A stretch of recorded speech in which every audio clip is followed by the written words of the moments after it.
7h, 10h sur Radio Courtoisie, ligne droite, Maud Koffler. Bonjour Arthur de Vatrigan. Bonjour Maud, Comment allez-vous? ça va et vous? Bah ouais, très bien. Est-ce que vous avez vu notre nouveau magazine qui sort demain? Oh, mais pas du tout. Non, Maria... Ah si, pardon, surprise. si, le débat. La gauche hurle. Incroyable, le La débat gauche hurle Marlène parce qu'on a Schiappa. fait un Ouais. débat. Exactement. Et déjà, ça hurle de partout. C'est voilà, c'est Ah, assez mais c'est effrayant. exceptionnel, je sais pas Ça comment va vous être avez fait sympa. ça. Parce que pour la gauche, c'est débattre, c'est collaborer. C'est un nouveau truc que j'ai appris. Si seulement c'était aussi facile de collaborer. Bref, alors, je vais vous parler aujourd'hui d'un sondage très intéressant paru chez nos copains du GDD. Je ne sais pas si vous l'avez vu passer dans une enquête Ipsos sur le climat politique en France. Oui. Plus de 6 électeurs de droite sur 10 ont indiqué avoir regretté le barrage en faveur du nouveau front populaire au second tour des élections législatives. Alors, je vous avoue que je suis assez surpris, car en temps normal, il faut un peu plus de temps, les électeurs de droite, pour se rendre compte que c'est fait en papaouté. Là, c'était même pas en un mois. Alors, je vous propose deux explications.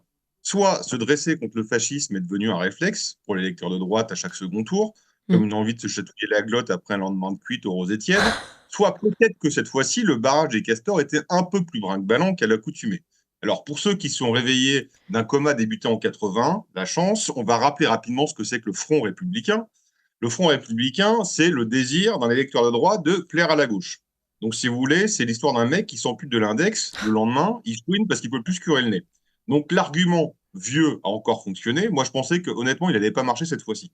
Et non seulement il a marché, mais en plus, il s'est tapé l'incruste au Parlement, parce qu'au nom des valeurs de la République, nos grands démocrates se sont assis sur les principes de la République. Ça vous a pas échappé. Ils ont éliminé le premier groupe d'opposition, à savoir le Rassemblement national, de tous les postes clés. Alors, si on revient au principe même du front républicain, les règles du jeu sont assez simples. On accepte un opposant dans le jeu démocratique, mais dès qu'il y a une élection qui pointe son nez, bah, c'est plus un opposant, c'est plus un adversaire, c'est un ennemi. Bon, l'ennemi, vous ne lui taillez pas une bavette avec lui, vous le zigouillez.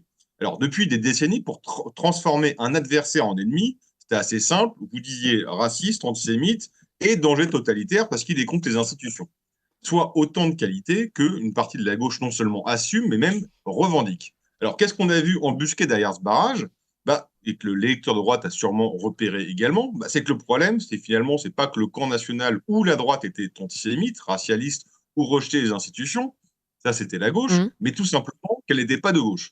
Donc forcément, ça commence à se voir un peu. Et ce qui est fascinant, c'est que la droite dite du gouvernement s'est même prêtée au jeu. On a vu des ex-ministres dits de droite appeler à voter communiste.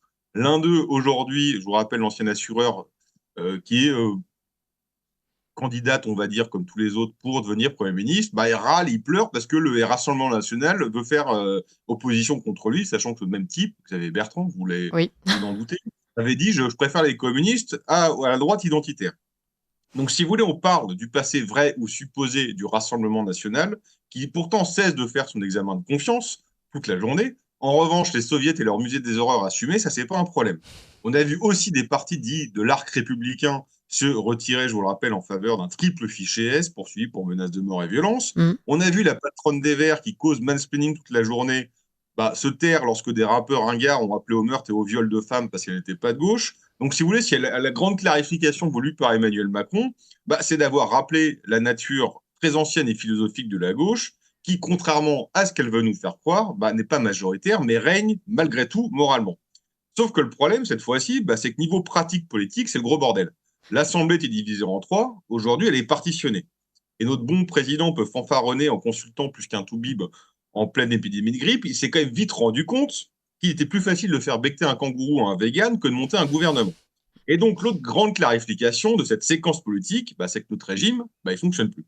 Parce que sur quoi reposait notre régime? Notre régime, il reposait sur une cohabitation, non pas d'un gouvernement, mais de deux courants politiques, philosophiques, la droite et la gauche, qui, alternativement, au gré de la démocratie, se retrouvaient au pouvoir. Alors, à défaut de réellement gouverner à droite ou à gauche, c'est-à-dire d'appliquer le programme pour lequel ils étaient élus, on l'a vu avec Mitterrand avec son virage en 83, Chirac en 95, encore plus en 2002, je ne parle pas de Sarkozy, son Karcher en 2007, les campagnes au moins proposaient deux alternatives assez distinctes. Pour la suite, vous connaissez la formule de Pasqua, les promesses des hommes politiques n'engagent que ceux qui les reçoivent.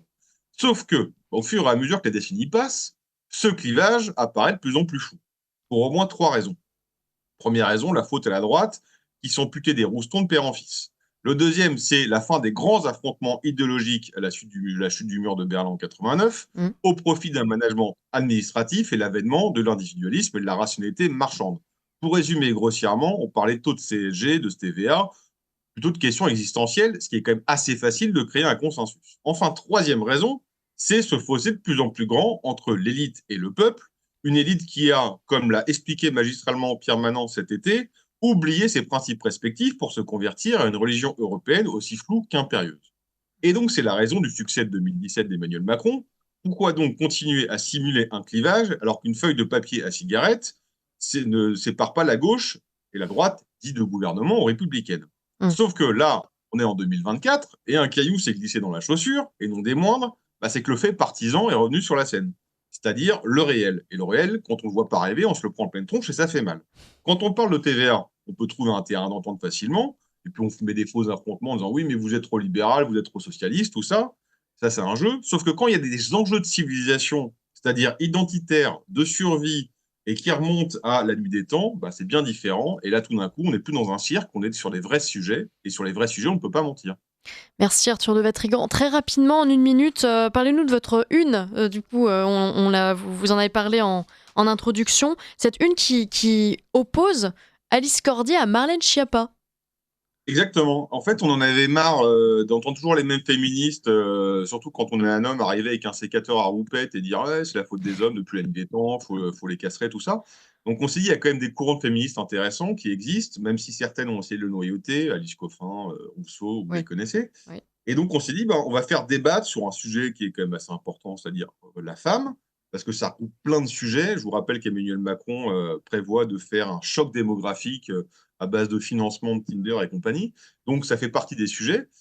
Et on s'est dit, qui peut représenter deux courants féministes a priori opposés? Une ancienne ministre, Marlène Schiappa, qui était en plus sur les droits des femmes, et Alice Cordier, qui, à notre avis, partageaient des choses et étaient très divisés sur d'autres. Donc on les a mis dans une pièce et puis on les a regardés, discutés. On a parlé de sujets sociétaux comme la PMA, la GPA, tout ça. On a parlé évidemment du statut de la mère au foyer. On a parlé du problème démographique. On a parlé de l'immigration. Bref, on a battu en brèche tous les sujets. Et le résultat est assez intéressant, vraiment. Écoutez, merci beaucoup. En tout cas, ça donne vraiment envie. Donc j'invite nos auditeurs à se le procurer dès demain. Aujourd'hui ? Demain en kiosque, et ils peuvent l'acheter aujourd'hui sur le site s'ils veulent, mais il n'y a pas beaucoup d'exemplaires en stock. On a des bureaux trop petits maintenant, on ne peut plus les stocker. Est-ce que les marchands le vendent? Merci beaucoup Arthur de Vatrigan. Merci Arthur, à la semaine prochaine.